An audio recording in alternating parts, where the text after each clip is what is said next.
put your reflections, your views of what was achieved, I put that in single quotes, as regarding Brexit, to one of the key players in the whole debate, really, Jacob Rees Mogg, who's in the studio opposite me. Jacob Rees Mogg, before I ask you to sum up, when even the Financial Times talks about yesterday's events providing stronger assurances for business that a cliff edge exit will be avoided, understandably the Daily Mail and the Daily Sun and the Sun are very laudatory as well, and even the Times, Britain and Europe agreed to disagree 4 months ago. This would have seemed unrealistic in the extreme, but now the mood changes to one of cautious optimism.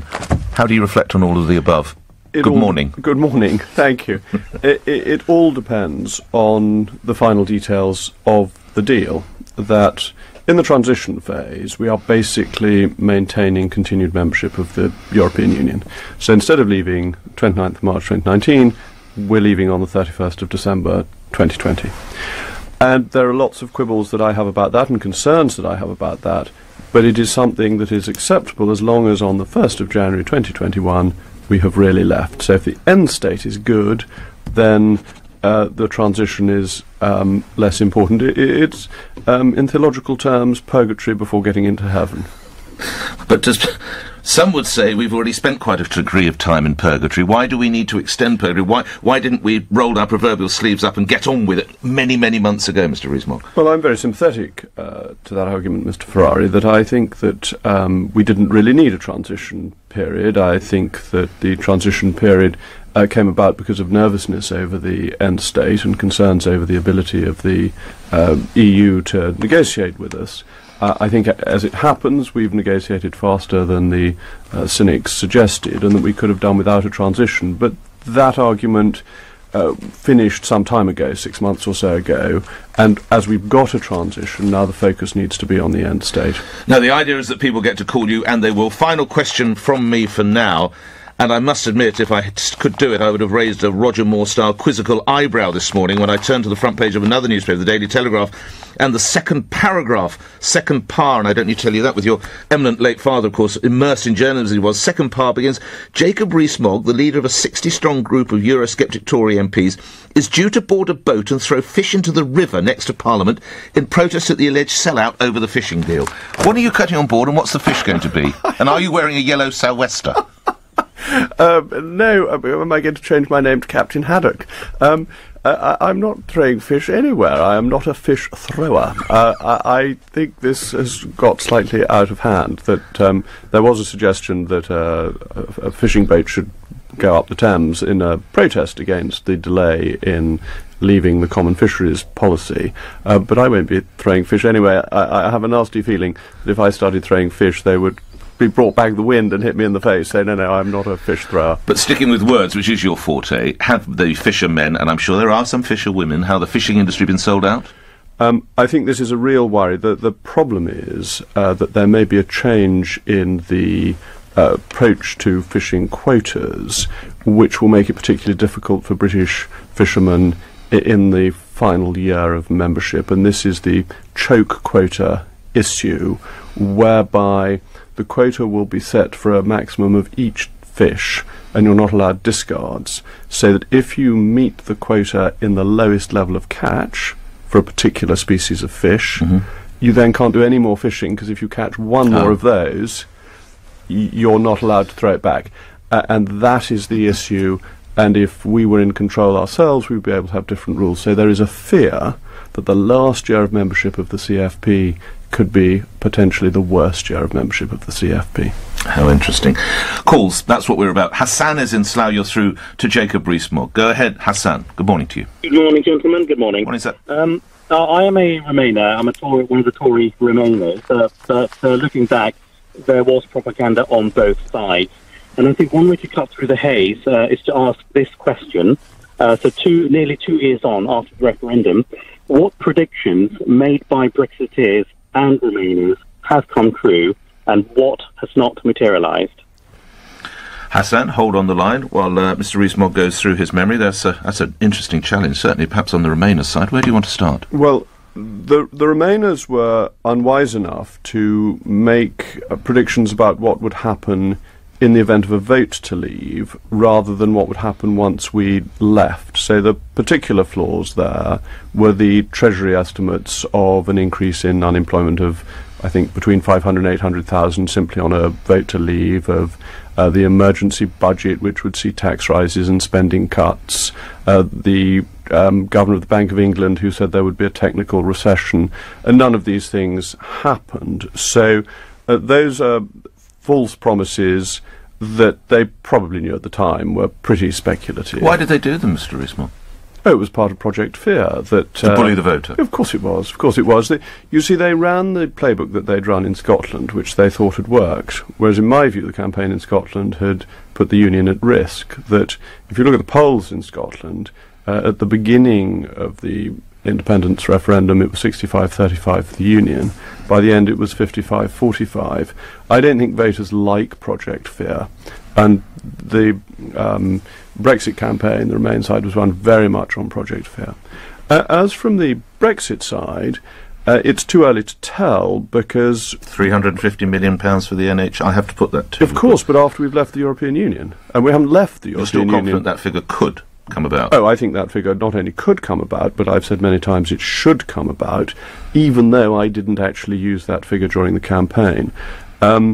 I think it's very important that politicians meet the spirit of their promises as well as the technical detail, and that when people voted to leave, they thought there would be £350 million for the NHS, and politicians do badly when they say, oh, look at the small print on page 27, clause 3, subsection 2, we said this would only happen under very specific circumstances. I think that's good enough. I think when you put it on the side of a bus and you then win the election, whoever is then in government has to recognise that is something people voted for. Have we got control of our... Hassan, coming back to you in a second, have we got control of our borders? We will have control of our borders on the 1st of January 2020. Hassan, a quick reflection from what you've heard? Yes, and I think, Jacob, you are quite objective in your analysis, and all I can say is from experience, one negative aspect I've actually experienced, having travelled abroad a few times over the last couple of years, is when changing currency from the pound to foreign currency, I have felt the pinch. But final point is, as a point I made to Nigel Farage and Katie Hopkins last year, I hope that the predictions that we made as Remainers are wrong. Oh, well, thank you for that, because I'm not sure that's true of all your colleagues on the Remain side, but I think that's a really positive note for you to take, so thank you, sir. Hassan, thanks for getting us started. To Barry in Manchester. Go ahead, Barry. You're on the radio. Good morning. Hello there. Good morning. My concern is with the border in Ireland, and that is that, but first of all, I think the British government yesterday agreed to the proposals, the three options that they agreed to in December, and they've agreed to it again yesterday, that the three options for the north of Ireland were the British government come up with their own proposals on the border, or special status for the north of Ireland, or failing that the North would remain within the single market and basically within the EU. All right, we're battling a bit of a bad line, but you've got your points across. Barry, I probably won't ask you for a return comment because it was a bit of an effort. I trust, Jacob, you heard enough to respond. Yes, I did, and thank you, because it's an important part of the end settlement. The starting point is that I'm a Conservative and Unionist, and that Northern Ireland is much part of the United Kingdom, as Somerset is, where my constituency is, and that therefore Northern Ireland must not be treated differently from the rest of the United Kingdom. The second point to make is that we're leaving the European Union, and therefore the idea that we remain inside the single market and the customs union to have a frictionless border is absurd, because it would mean we hadn't left. And the argument put forward by the EU that Northern Ireland should remain, even if the rest of the UK doesn't, is as sensible as saying that the Republic of Ireland should join the United Kingdom single market and the EU should set its border with the Republic of Ireland. That even when you phrase that, you realise how unacceptable that is both to the European Union and to the Irish, and the EU ought to realise that the converse is just impossible for the British to accept. So you have to look at technological solutions, you have to look at ways of having open borders that are very similar to what happens currently. People forget that there is a border between Northern Ireland and the Republic of Ireland for VAT purposes, for excise purposes, and for immigration purposes. And so it'll be no different, it'll just add on customs. And that is relatively straightforward if there's the political will to do it.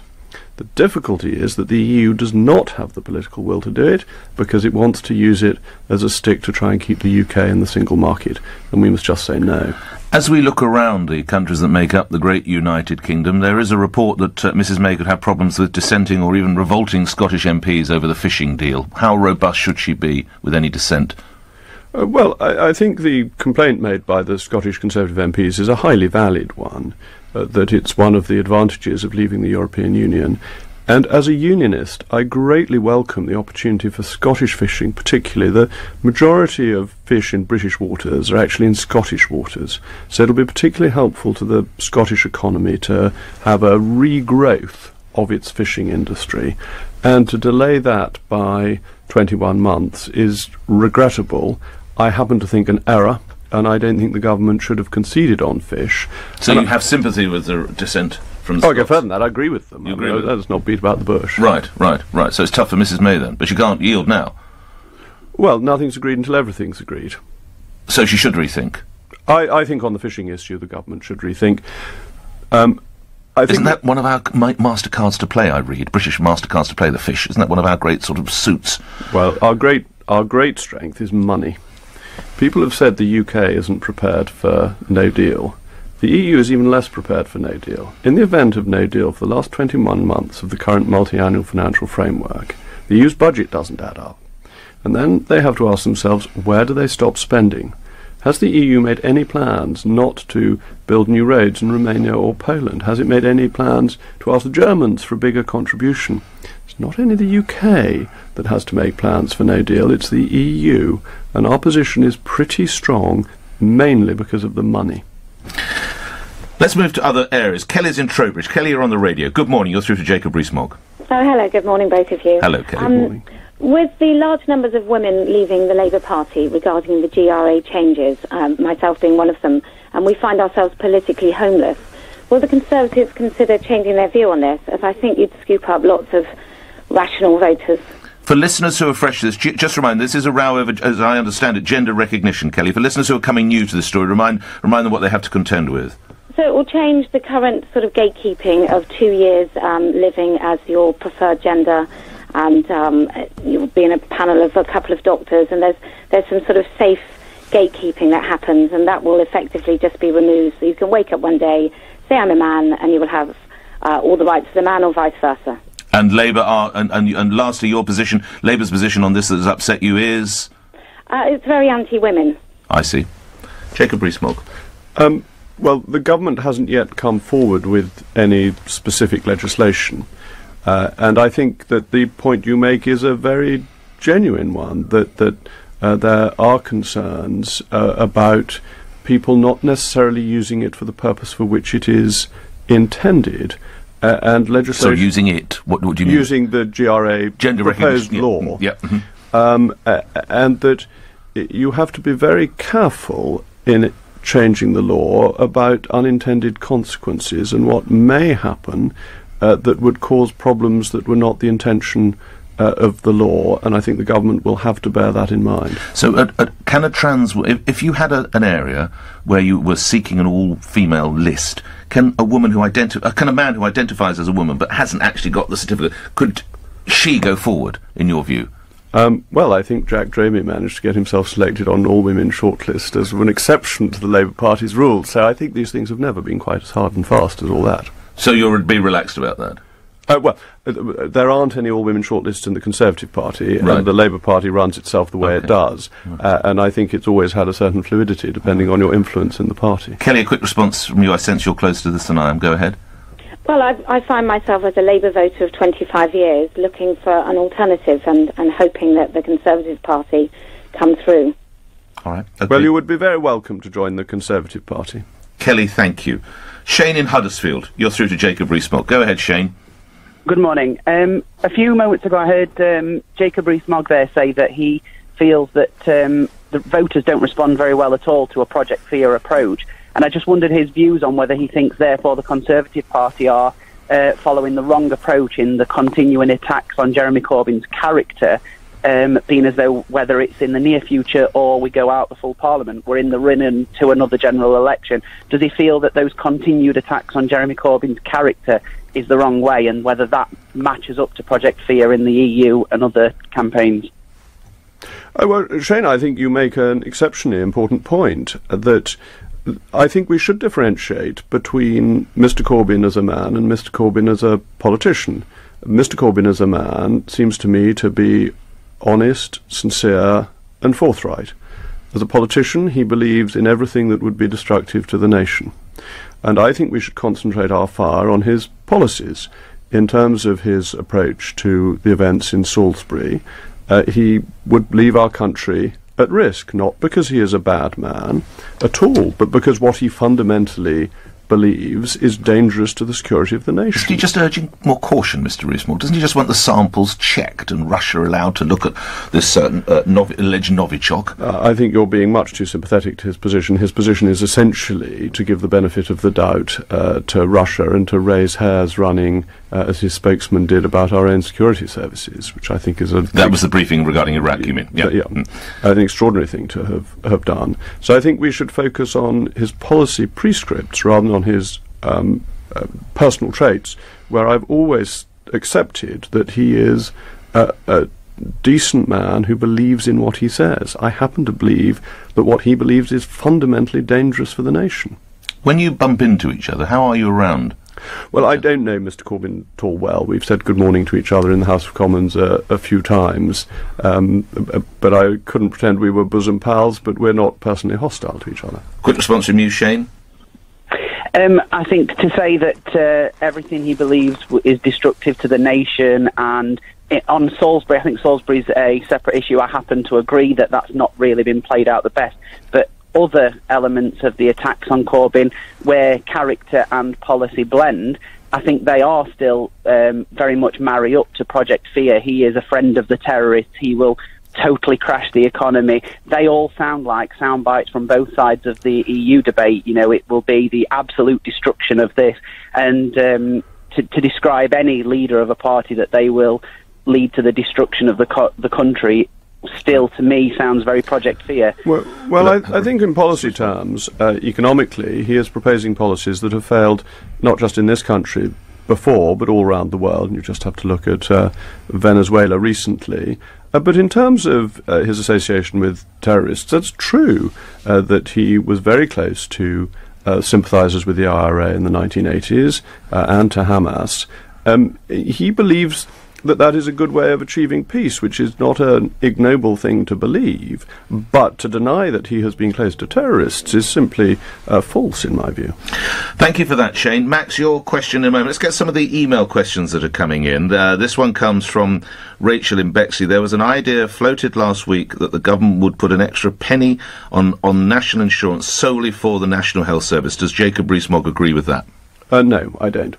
The country is paying, as a percentage of GDP, broadly the highest level of tax it's paid since the 1970s, the early 1970s, late 60s, early 70s. There is very little room for extra tax revenue. The way to fund the health service is to grow the economy, and by increasing the tax burden you will not grow the economy. I also would raise questions about the wisdom of hypothecating taxes. Very often the money gets siphoned off for other purposes in the end.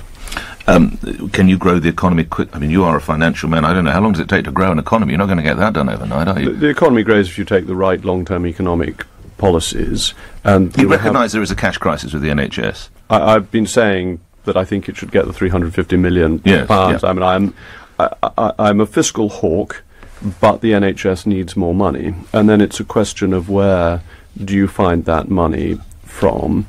Where do you find it in the short term and where do you find it in the long term? But actually we're at the state with our public expenditure where there is not new money to be found. We can't borrow anymore because borrowing is merely delayed taxation, and there is no further ability for the economy to bear further taxes. So it's therefore a question of reallocating resources from other areas, and you have to work out where it should come from. Primary target for me is the EU budget. Which obviously could yield quite a lot of money if those figures are correct. Max is Kenneth in Dartford. Max, you're the next caller. Coming to you in a moment. Kenneth in Dartford. As a result of what nearly happened in Parsons Green and the fact he was referred to the PREVENT programme, does Jacob Rees-Mogg agree the PREVENT programme is no longer fit for purpose? This is, of course, the Parsons Green tube bomb you're aware of. Yeah. Indeed. Yeah. The difficulty with a question of this kind is that you never know how many attacks have been stopped.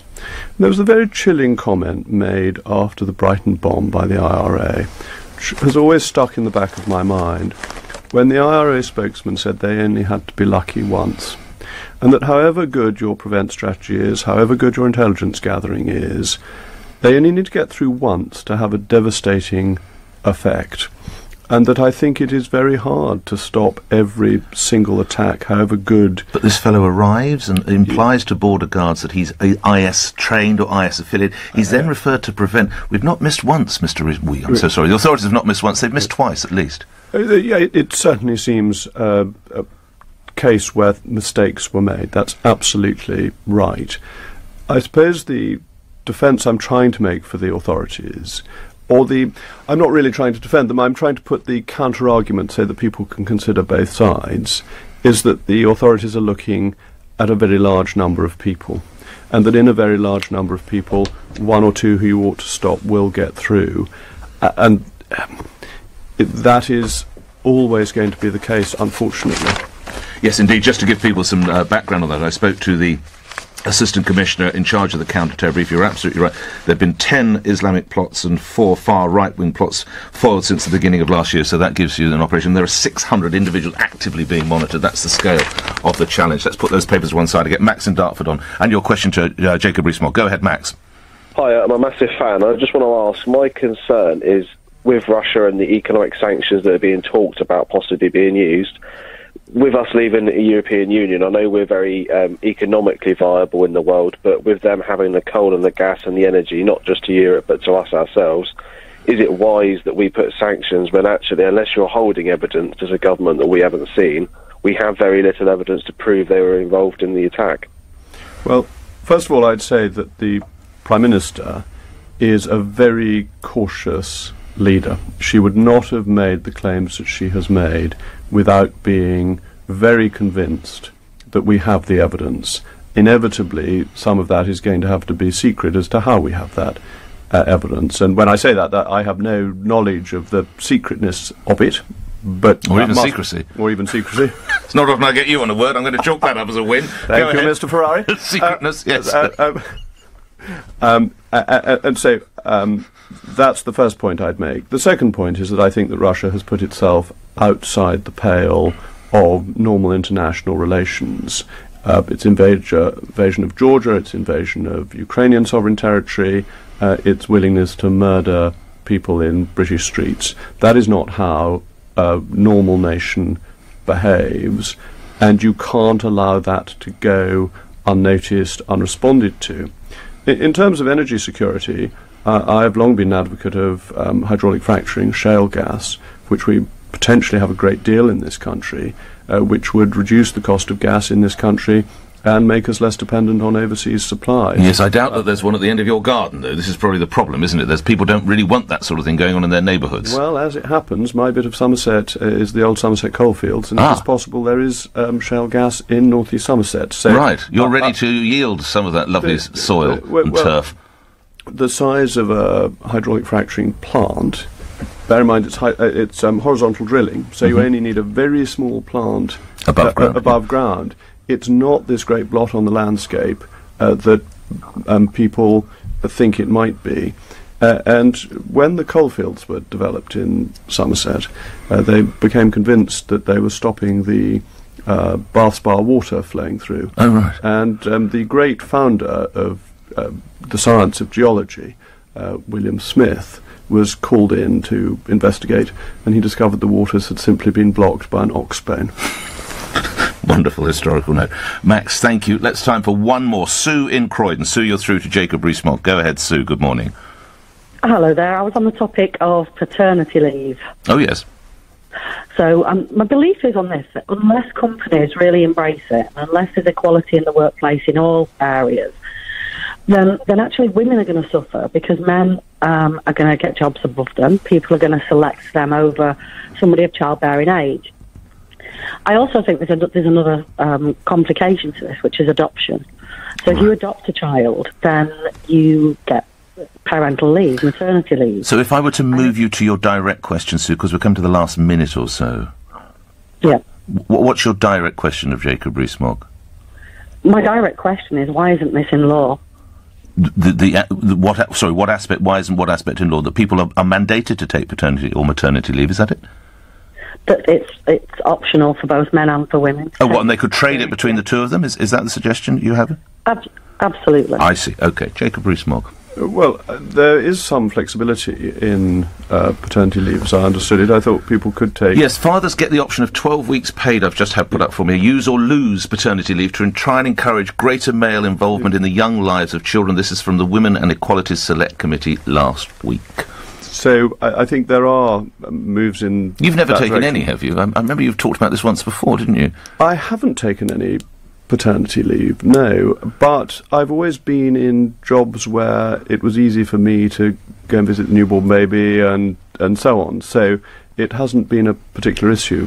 Yes. I wouldn't in this instance take my life as necessarily a model for others, that others have different needs and requirements. So I'm not against paternity leave. Yes. It's just I didn't need it when my children... Don't you think it's more important later on? I always think it's more important later on, because normally, not that I have a wife anymore, but when the children came along, it was her mum who was moved in to look after, and then normally it's probably better for Dad to come up in about a year's time or something like that. I'm sympathetic to that view, actually. I think you want to be able to do things like go and see their school plays. Yes. And that becomes very important. It becomes very important as they get a bit older and they want you actually to be at things that they are doing. Well, you must never stop seeing school plays and nativities and rugby and cricket and goodness knows what else. Well, I missed George Osborne's autumn statement several years running because it always clashed with a school play. I think you did rather well there, didn't you?